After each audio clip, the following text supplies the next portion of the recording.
and welcome to MTOK News, bringing you information of the Christian world.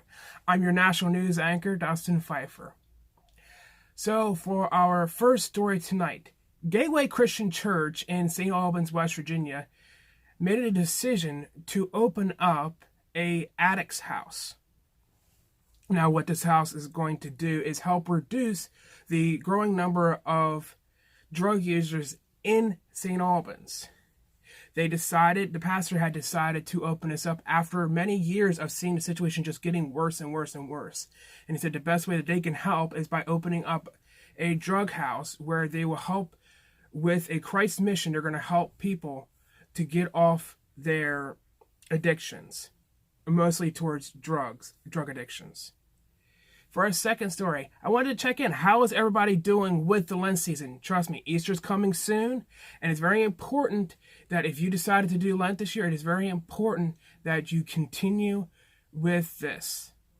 Don't break your fast. Use this time to get closer to Jesus, because the time of where we're going to celebrate his resurrection is coming soon. And I highly recommend that you guys keep up with this. It's a very important spiritual venture if you decided to go on. It is to help you grow closer with your Lord and Savior, Jesus Christ. I cannot say it more seriously and more importantly. So now we're going to go over to John with our international news report. All right, well, thank you, Dustin, for your reports. We'll be sure to follow those up. And now we will go to the international reports for the week. So we're starting in Canada, where a father has been jailed for essentially raising his daughter. Robert Hoagland was arrested for objecting to his minor daughter taking testosterone. He wants his daughter to avoid undergoing irreversible harm to her body. His ex-wife, with the support of the state, continues to provide his daughter with the testosterone, despite his wishes, and is backed by the state. The issues began when his daughter's school started showing gender identity information. Without the knowledge of either parent, her name was changed in her yearbook on the input of a psychologist named Wallace Wong. Wong would advise Hoagland's daughter to take testosterone. When Hoagland disagreed, he was informed that his consent was not necessary and that if he refused to agree, he would be charged with family violence. Hoagland continues to be outspoken in his refusal to bend the knee. He has noted the already irreversible damage that has been done to his daughter's body because of Wong and the court. He says she will never be able to go back to the healthy body she should have had. Worse, it has been reported that the arrest took place without the intentions of going to trial. This violates Hoagland's rights under the Canadian Charter. So, this is a very concerning story. We do ask that you guys keep up with this one. Essentially, this man has been arrested and harassed and charged with criminal charges for wanting to raise his daughter the way he sees fit. Now let's go to India, where more violence continues. And I will warn you now, I may mispronounce names going forward. I do apologize. So, Devi and Sunil Oran, along with their children, converted to Christianity. As a result, Devi was beaten by Sunil's parents. She asked her father-in-law to not sprinkle blood throughout her house. She was beaten and ridiculed. The father-in-law claimed that she must observe the same Hindu rituals that he observes. The family was driven from the village. They now live in the woods. The beatings have continued from different villagers. Also, an officer informed Devi she would be charged with criminal actions if she continues to refuse to return to Hinduism. They have lived in the woods for over a month now after being expelled on February 9th. Every day they have to walk 2 miles for water. The most recent attack came on March 13th when a neighbor accused her of stealing grain and brutally beat her. Their case is ongoing, but we strongly encourage our viewers to pray for the situation. Pray for our sister Devi for having the strength to stand against the pagan idolatry trying to be forced upon her, even if it would cost her her life, and also pray for those who persecute her and her family, that they too may know the love of Christ. So we're going over now to Nigeria, where Christian churches have been threatened with fire. A recent controversy has arisen over the wearing of a hijab in Christian schools. A group of Christians gathered to protest. They were attacked by fundamental Muslims who attempted to burn the church down. The president of Quora Baptist Conference, Reverend Victor Dada, reports the attack. More than 20 were injured, including 3 pastors who had to be hospitalized for their injuries. Note, the protest was peaceful with just drums and trumpets. There was no violence going on the part of the Christians. Over to Algeria now, and we are going to be following up on last week's report. So if you recall last week's report, then you know that several Christians have been convicted for blasphemy and proselytizing in the country. Now, they will have their appeals heard soon. Hamid Saudad was fined and sentenced to 2 years in prison back in January for a caricature of Muhammad that he posted. His appeal will be heard March 22nd, so this coming week. Let's keep praying for him. And then, if you recall, Pastor Rakid Sagir and now Hamami, they will have their appeal on April 18th. And we did just report on them last week about how they were convicted in absentia. Going over to China now, where more house churches have been raided. On March 16th in Gaoza, I don't know if I'm pronouncing that correctly, a small church was having a gathering. They were raided. 10 members were taken into custody. A few were released, though one woman had the money in her wallet taken away by the Chinese police. The church leader, Elder Chang Chunli, I do apologize to my brother if I mispronounce his name, arrived to negotiate the release of the Christians. He stated he would like to be with his brothers and sisters until the last one is released. Other church members were waiting outside to show support. This church has been repeatedly raided after refusing to conform to the communist state's wishes.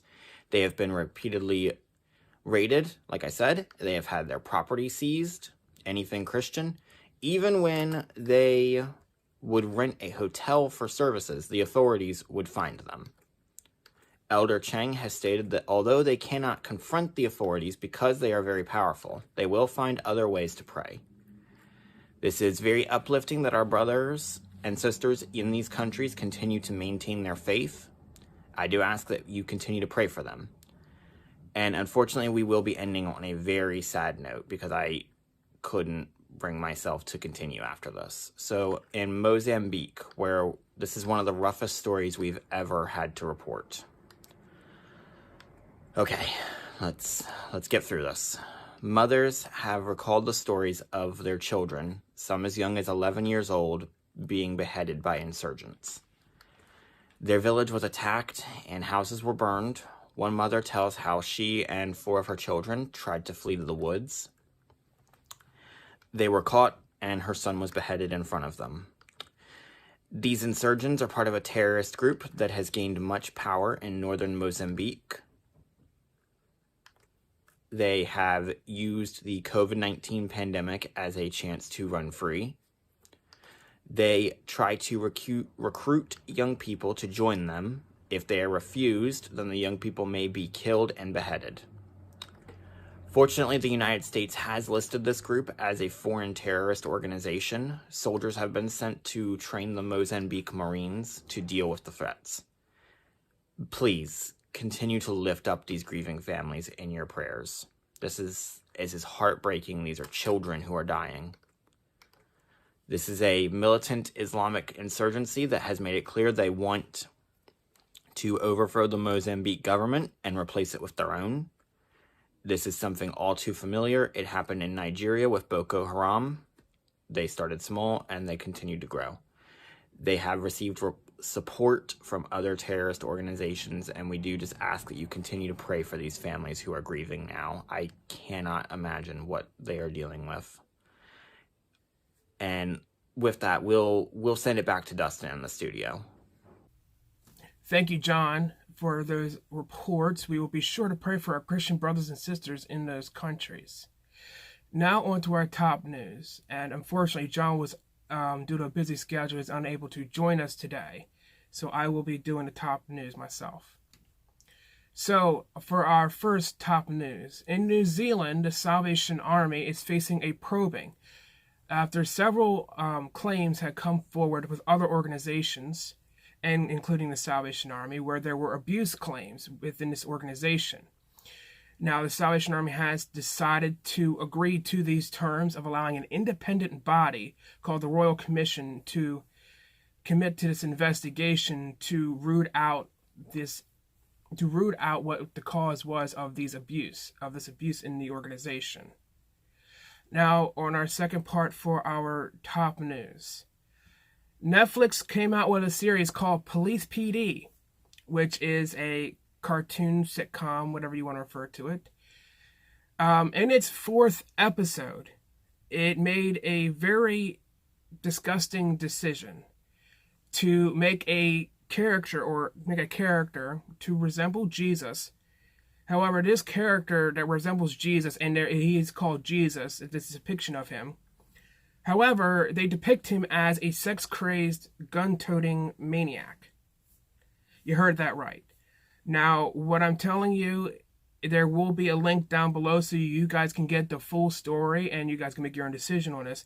Now, I'm not telling you to block or get rid of your Netflix account because of this. But what I will caution you to, we're getting to that day and age where people are going to start criticizing Jesus harshly and depicting him in such ways. What I'm going to tell you, don't get angry about it. But what I'm going to tell you to do is please avoid the content that does this. I cannot stress this enough. Jesus is a very important person. You can make fun of Christians every day, but it's not okay. But when it comes to Jesus, you need to take a stand and say, this isn't right. You need to advise others to avoid content like that. Now, this is the official opinion of MTOK News, that you should avoid content that directly goes after Jesus. And more than that, you should stand up against this kind of stuff and to make sure that this content does not continue to be produced, or nor does it seem to be an acceptable way. Now we are going to go over towards Christopher with our media report. Thank you, Dustin. And now we'll go to the media report for the week. And this will be the top 10 Christian songs of the week. And at number 10, we have Say I Won't by Mercy Me. We have number 9 is You Say by Lauren Daigle. Number 8 is by Less Like Me by Zach Williams. Number 7 is Hold Us Together, Hope Mix by HER and Torn Wells. We have number 6 at Truth Be Told by Matthew West. Number 5, Battle Belongs by Phil Wickham. Sorry. Yeah, if I pronounce anything wrong, I'm sorry. I am working on it though. Anyways. At number 4, we have Good God Almighty, the radio version by Crowder. We have number 3, Help Is On The Way, Maybe Midnight by Toby Mac. Number 2 is The Distance by Gary Levix. Number 1 is Hold On To Me by Lauren Daigle. And now we'll go to the organization for the week. All right, and lastly, let's do your organization of the week. So this week's organization is Operation Blessing. Operation Blessing works in disaster relief as well as providing medical care, hunger relief, and clean water. They are devoted to being the hands and feet of God in the world. Not only do they provide physical needs, but they equip others to combat poverty. Operation Blessing also fights against human trafficking. We would strongly consider our viewers to consider making a donation or volunteering to Operation Blessing today. And with that, we want to thank you guys for tuning in this week. We know that some of our stories have been rough to listen to, but we do thank you for being here to learn. If you have an organization that you'd like to recommend that we look into, please leave us a comment. If you have a story you'd like us to follow up on, please send us a message. And with that, thank you. This brings your segment of MTOK News to a close for this week. Be back next week for next week's report. Thank you guys so much for tuning in, and God bless you.